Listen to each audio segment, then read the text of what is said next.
1980 ခုနှစ်ယိုစီလို့ခေါ်တဲ့လူတစ်ယောက်ဟာစစ်တပ်ထဲမှာ3နှစ်တာတာဝန်ထမ်းဆောင်ပြီးတဲ့နောက်သူ့ဝါသနာအရဆွန်လာကီတွေထွက်ဖို့အတွက်အစ္စရေးကနေထွက်ခွာလာခဲ့ပါတယ်။သူ့ရဲ့ပထမဆုံးခီးစဉ်ဖြစ်တောင်အမေရိကကဘိုလီဗီးယားဆိုတဲ့မြို့လေးစီတို့ကုန်တင်ကားတစ်စီးနဲ့အတူလမ်းကြုံလိုက်လာပြီးတိတ်မကြခင်မှာပဲရေခဲတောင်တွေကိုတော့အနီးကပ်လမ်းမြင့်နေရပြီဖြစ်တဲ့စိတ်ကမ်းတစ်ခုစီရောက်လာပါတယ်။မြစ်တစ်ဖက်ကကူးရမှာဖြစ်တာကြောင့်တခြားခီးတွေနဲ့အတူဆက်လီပေါ်မှာနေရာဝင်ယူလိုက်ပြီးဆက်လီပေါ်ရွေတူကောင်မလေးတစ်ယောက်နဲ့အကြည့်ဆိုင်ပြီးတဲ့နောက်ဆက်လီရကန်းဆက်ကနေစတင်ထွက်ခွာလာပါတယ်။ဆက်လီထွက်ခွာလာပြီးတိတ်မကြခင်မှာပဲကန်းဆက်မှာကြံခဲ့တဲ့လူတစ်ယောက်ကလမ်းအော်နေတာကြောင့်ဂျိုစီလဲပဲ့ထိန်ကိုပြန်လှည့်ပြီးအကူအညီတောင်းလိုက်တာကြောင့်ထိုလူလဲဆက်လီပေါ်တက်ခွင့်ရသွားပါတယ်။အဲ့ဒီလူရဲ့နာမည်ကမာဂတ်ဖြစ်ပြီးကျောင်းဆရာတစ်ယောက်ဖြစ်ကယိုစီလိုပဲဆွန်လာခီထွက်ရတာကြိုက်တဲ့သူတစ်ယောက်ဖြစ်တာကြောင့်သူ့ကိုကူညီပေးခဲ့တဲ့ယိုစီနဲ့လည်းခဏအတွင်းခင်မင်ကတငယ်ချင်းတွေဖြစ်သွားကြပါတယ်။ဒီလိုနဲ့မြစ်တစ်ဖက်ကန်ရှိမြို့ငယ်လေးတစ်ခုစီရောက်လာကြပြီးကယ်ဗင်လို့ခေါ်တဲ့ဓာတ်ပုံဆရာတူကိုအမှတ်မထင်တွေ့လိုက်ရတဲ့မာဂတ်တယောက်အသေးအတန်ပြီးနှုတ်ဆက်ပါတော့တယ်။တကယ်တော့မာဂတ်နဲ့ကယ်ဗင်ကတငယ်ချင်းအရင်ကြီးတွေဖြစ်ကြပြီးဂျားရဲကမာဂတ်ကပဲမိတ်ဆက်ပေးလိုက်တာကြောင့်ကယ်ဗင်နဲ့ယိုစီတို့လည်းယဉ်နီးသွားကြကတညလုံးသူတို့ရဲ့ဆွန်လာခီတွေကြောင့်ပြောကရေမောနေကြပါတယ်။အဲဒီနောက်မှာတော့ယိုစီတယောက်ဆက်လီပေါ်မှာဆောင်ခဲ့ဘူးတဲ့မိန်းကလေးနဲ့တိတ်နေပြီးဆန်ပယ်ဒရိုလို့ခေါ်တဲ့ရိုးရစီးတဲ့မျိုးကိုအဲ့ဒီမိန်းကလေးကဖျော်တိုက်တာကြောင့်ယိုစီတယောက်တောက်ကြည့်ပေမဲ့ခါလွန်းတာကြောင့်ဆက်မတောက်နိုင်ပဲထိုမိန်းကလေးကပဲလက်ကျန်ဆေးရီကိုအကုန်မောတောက်လိုက်ပါတယ်။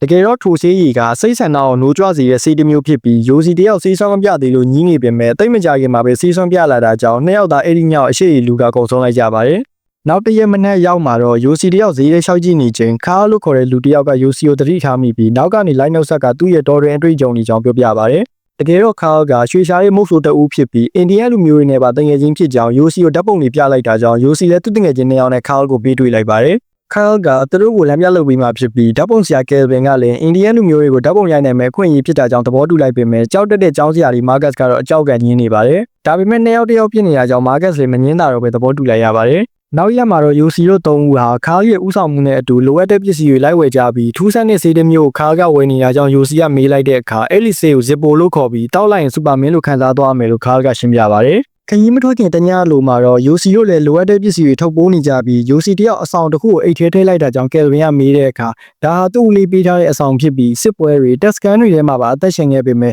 ဲ့ဒီအဆောင်ကိုသူ့ကိုပေးပြီး2ရက်မြောက်မှာပဲသူ့ဦးလေးကတည်သွားကြောင်းယိုစီကပြောပြပါတယ်။1982ခုနှစ်နိုဝင်ဘာ4ရက်နေ့မှာတော့ယိုစီတို့၄ဦးဟာသူတို့ရဲ့တော်ရင်ခရီးစဉ်ရဲ့ပထမရှည်လမ်းအဖြစ်အပိုလိုလို့ခေါ်တဲ့ရေခဲတောင်တွေဖုံးလွှမ်းနေတဲ့မြို့လေးစီတို့လေရင်နဲ့ရှည်ဆန်းလာခဲ့ကြပါတယ်။လေဆက်ချာမြို့ကိုဖျက်ကျော်လာပြီးတဲ့နောက်ယိုစီကယ်ဗင်မာဂတ်နဲ့ကားတို့၄ဦးဟာတောဆက်ကိုရှည်ချလိုက်ကြပြီဖြစ်ပြီးသူတို့ရဲ့တော်ရင်ခရီးစဉ်ကလည်းဒီနေရာကနေစတင်ပြီးပဲဖြစ်ပါတယ်။ကယ်ဗင်တယောက်ကတော့သူ့ရဲ့ထုံးစံအတိုင်းတော်ထဲမှာတွေ့တဲ့ညတတော်ဝါတိုင်းကိုဓာတ်ပုံလိုက်ရိုက်နေပြီးကားကလည်းသူ့ရဲ့တောင်းဝင်အတိုင်းယိုစီတို့ရှေ့ကနေဥဆောင်လမ်းပြပေးနေပါတယ်။ညရောက်လာတဲ့အခါမှာတော့မိဖို့တစ်ခုကိုဖိုးလိုက်ကြပြီးညစာစားရင်ခါကတော့သူ့ရဲ့အတွေ့အကြုံတွေကိုပြောပြနေပြီးအိန္ဒိယလူမျိုးတွေဟာသူတို့ထက်ညံကောင်းကြကြောင်းသူတို့ဟာအလွန်ရှိကြနေပြီဖြစ်တဲ့လူမျိုးစုတစ်ခုဖြစ်ကြောင်းပါညာရှိပြီးနောက်အိယာဝင်လိုက်ကြပါတယ်။မိုးရသည့်စာဖို့နှစ်ပတ်လိုသေးပေမဲ့နောက်နေ့မှာပဲထူးဆန်းစွာမိုးရွာလာတာကြောင့်ပါလာသမျှရိတ်ခါတွေလည်းရေဆိုးကုန်ကအဝိစာတွေပါမီးဖို့ပြီးရောက်ခံနေရပါတယ်။ဒီလိုနဲ့ယိုစီတို့လည်းခရီးဆက်လာကြရင်တနေရာရောက်တဲ့အခါမှာတော့ခါကမဆောင်မဲ့ရှေ့ကိုရောက်သွားတာကြောင့်ကယ်ဗင်ကအမိလိုက်ရှင်ပေမဲ့မာဂတ်ကလမ်းပြောက်မှာကြောက်နေတာကြောင့်ဆက်မသွားပဲထိုင်နေတာမို့ကယ်ဗင်နဲ့မာဂတ်ဆိုတဲ့စကားရှိတင်ဖြစ်နေကြပါတယ်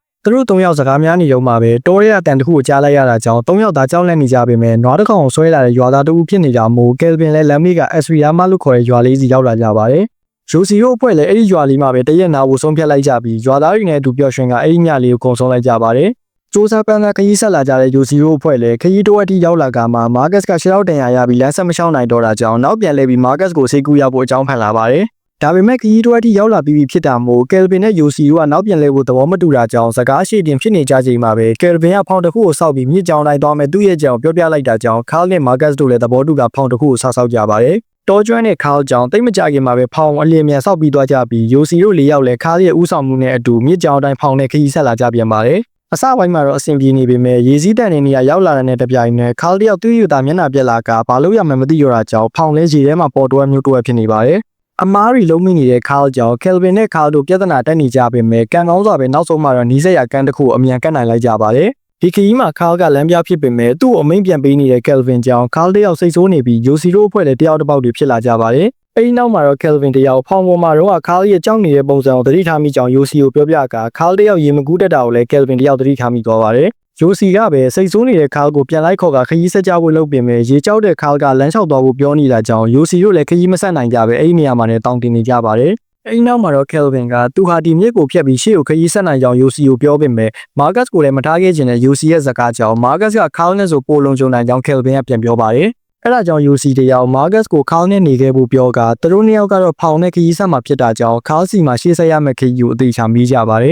။ Carl ကလည်းမနေ့ဖြန်လောက်ဆိုရေစီးရမ်းတန်တဲ့ကြောက်တစ်ခုစီရောက်မှဖြစ်ပြီးကြောက်ထဲမကြခင်ကန်းကရမယ့်နေရာတစ်ခုကိုပြောပြကသူနဲ့ Marcus ကတော့3ရက်လောက်ဆိုအပြင်ကိုပြန်ရောက်ပြီးဖြစ်တာကြောင့် UC တို့တောခုတ်တာနဲ့ရိတ်ခါတချို့ပူထည့်ပေးလိုက်ပါတယ်။ Kelvin နဲ့ UC တို့ကတပွဲ Marcus နဲ့ Carl တို့ကတပွဲစီလမ်းခွဲလိုက်ကြပြီး UC နဲ့ Kelvin တို့ကဖောင်နဲ့အတူမြစ်ကြောင်တိုင်းခရီးဆက်လာကြပါတယ်။နောက်တစ်ရက်ရောက်တဲ့အခါမှာတော့ကန်ဆိုးစွာပဲ Kelvin နဲ့ UC တို့သတိမထားမိလိုက်ခင်မှာပဲ Carl ပြောပြတဲ့ရေစီးတန်နဲ့ကြောင်းနဲ့အရန်နီးကတ်လာခဲ့ပြီး Kelvin တယောက်သတိထားမိတဲ့အချိန်မှာတော့နောက်ကျသွားခဲ့ကကန်းကိုလည်းမကတ်နိုင်ပဲကြောက်ထဲဖြည်းဖြည်းမျောပါနေပြီဖြစ်ပါတယ်။အဲဒီနောက်မှာတော့မြင့်ရဲ့အလဲကောင်တက်တဲ့ကြောက်တုံးကြီးပေါ်မှာဖောင်းသွားတင်နေပြီး Kelvin ကသူ့ဟိုဘက်ကန်ကိုအရင်ကူးသွားကနွေပင်တချို့ကိုရှာက UC ကိုပြန်ဆွဲတင်မိမယ်လို့ဂရိပေးပြီးထွက်သွားတာကြောင့် UC လည်းကြောက်တုံးပေါ်မှာကျန်နေခဲ့ပါတယ်။ Kelvin ကကန်းပေါ်ရောက်သွားပြီမဲ့ရေစီးရမ်းတန်နေတာမို့ UC တယောက်ရေစီးနဲ့အတူကြောက်ထဲကိုမျောပါသွားတာကြောင့် UC နဲ့ Kelvin တို့လည်းတောနက်ကြီးထဲမှာတယောက်စီလူကွဲသွားကြပါတယ်။ဒါပေမဲ့ UC တယောက်ကန်ကောင်းစွာပဲကန်းတစ်ခုမှာသွားတင်နေတာကြောင့်အသက်မသေးခဲ့ပေမဲ့သူ့ရဲ့ရိတ်ခါတွေထည့်ထားတဲ့လွယ်ကြီးကတော့ရေစီးနဲ့အတူမျောပါသွားခဲ့ပြီဖြစ်ပါတယ်။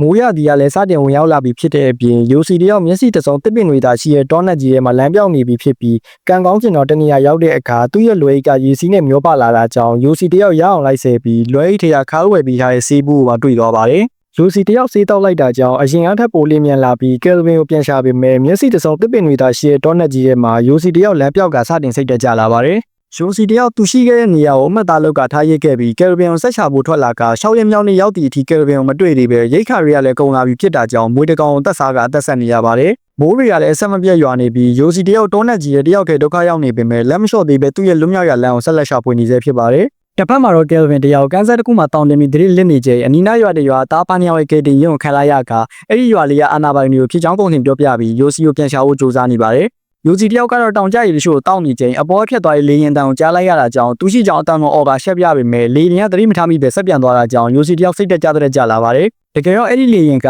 Kelvin တယောက်အာနာပိုင်တွေနဲ့ပေါင်းက UC ကိုမြစ်ကြောင်တစ်ချောင်းလိုက်ရှာနေကြတာဖြစ်ပြီးအောက်ကိုနှိမ်ပြန်ပေးဖို့ Kelvin ကပြောပေမဲ့အန်ရရှိတာကြောင့်လေရင်မှုကညင်းလိုက်ပါတယ်။ Kelvin တယောက်ရွာကိုပြန်ရောက်လာတဲ့အခါအာနာပိုင်တွေကိုထပ်ရှာပေးဖို့ပြောပေမဲ့ UC ပြောင်းနေတာ3ပတ်တောင်ရှိပြီဖြစ်တာကြောင့်လက်လျှော့ကအိမ်ပြန်လိုက်ဖို့သာ Kelvin ကိုပြန်ပြောလိုက်ပါတယ်။ဒါပေမဲ့လက်မလျှော့သေးတဲ့ Kelvin ကြောင့်အရာရှိလည်းသူတည့်ရဲ့လူတူဦးစီလမ်းညွှန်ပေးလိုက်က Kelvin ကိုကူညီပေးနိုင်လောက်ကြောင်းပြောပြပါတယ်။ဒီလိုနဲ့ Kelvin လည်းမြစ်အကြောင်းကိုကျွမ်းကျင်တဲ့လူတဦးနဲ့ဆုံကသူ့တငယ်ချင်း UC ကိုရှာဖို့အတွက်အဲ့ဒီလူရဲ့အကူအညီကိုယူပြီးမြစ်ကြောင်တိုင်းနောက်တစ်ခေါက်ပြန်တက်လာပါတယ်။တစ်ဖက်မှာတော့ UC တယောက်အိပ်ပျော်နေရင်အတန်တစ်ခုကိုကြားလိုက်ရတာကြောင့်ထကြည့်တဲ့အခါလူရိုင်းမင်းကလေးတဦးဖြစ်နေပြီးတောနက်ကြီးတဲ့တယောက်တည်းအဖော်မဲ့နေတဲ့ UC တယောက်အဲ့ဒီမင်းကလေးနဲ့မိတ်ဆွေဖွဲ့လိုက်ပါတယ်။နောက်ရက်ခရီးဆက်တဲ့အခါသူနဲ့အတူအဲ့ဒီမင်းကလေးကိုပါခေါ်လာခဲ့ပြီးလေရင်ကိုလည်းသတိထားစောင့်ကြည့်ရမည်ဖြစ်ကြောင်းပြောရင်ပုံနေတဲ့အသီးတစ်လုံးတွေးလိုက်ရတာကြောင့် UC တယောက်အဲ့ဒီမင်းကလေးကိုအတင်းကျွေးဖို့လုပ်နေပါတယ်။တကယ်တော့ UC ကသူတယောက်တည်းဆိုရင်တောနက်ကြီးတွေကပြန်မထွက်နိုင်တော့မှကိုသိရကြောင်းအဲ့ဒီမင်းကလေးကိုအသက်ရှင်စေချင်တာဖြစ်ပြီးညရောက်လာတဲ့အခါမှာတော့ UC တယောက်ထိုမင်းကလေးကိုသူ့လက်မောင်းပေါ်အိတ်ခိုင်ကအနားယူလိုက်ကြပါတယ်။ဒါပေမဲ့ UC သတိထားမိချိန်မှာတော့ထိုမင်းကလေးကတကယ်ရှိမနေပဲတောနက်ကြီးထဲမှာတယောက်တည်းဖော်မဲ့နေတဲ့ UC တယောက်သူ့ရဲ့မတိစိတ်ကလူတယောက်ကိုပုံဖော်မိခဲ့တာပဲဖြစ်ပါတယ်။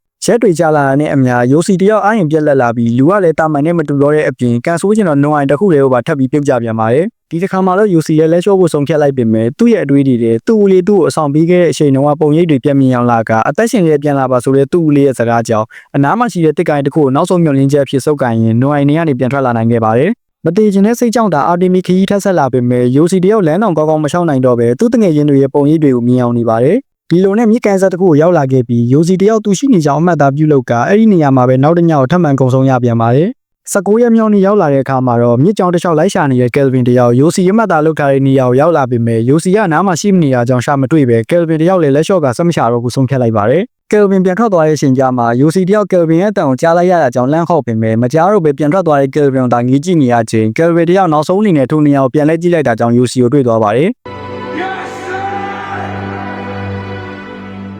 နောက်ဆုံးမှာတော့ Kelvin တယောက်သူ UC ကိုပြန်လာခေါ်မယ်လို့ပေးထားတဲ့ကတိအတိုင်း UC ကိုပြန်လာခေါ်နိုင်ခဲ့ပြီဖြစ်ပါတယ်။ UC တယောက်တောနက်ကြီးရဲ့19ရက်ကြာသည့်အထိရှင်သန်မှုရုန်းကန်ခဲ့ရပြီးဒီဇက်လန်လေးကလည်းအပြင်မှာတကယ်ရှိခဲ့တဲ့ဖြစ်ရမှန်ဇက်ကဖြစ်ပါတယ်။တခါတလေကျွန်တော်တို့လက်တွေ့ဘဝမှာလည်းအနားမှာမြဲရှိနေပြီးမိတ်ဆွေရင်းတွေလို့ကိုယ်သတ်မှတ်ထားတဲ့သူတွေဟာတစ္ဆာပေါက်တတ်ကြပြီးအချိန်ကာလအပြင်ခင်တာတိတ်မကြသေးပေမဲ့တချို့သောသူတွေကကျွန်တော်တို့အသက်ကိုယ်တော်ကယ်တင်ပေးမဲ့သူတွေဖြစ်နေတတ်ပါတယ်။နောက်ရက်တွေမှာလည်းအခုလို movie recap တွေတင်ပြီးသွားမှာဖြစ်တာကြောင့်ကျွန်တော်ရဲ့ channel လေးကို like and subscribe လုပ်ပေးကြဖို့တောင်းဆိုချင်တဲ့အပြင်အားနည်းချက်တွေရှိရင်လည်း comment ရေးပေးသွားလို့ရပါတယ်။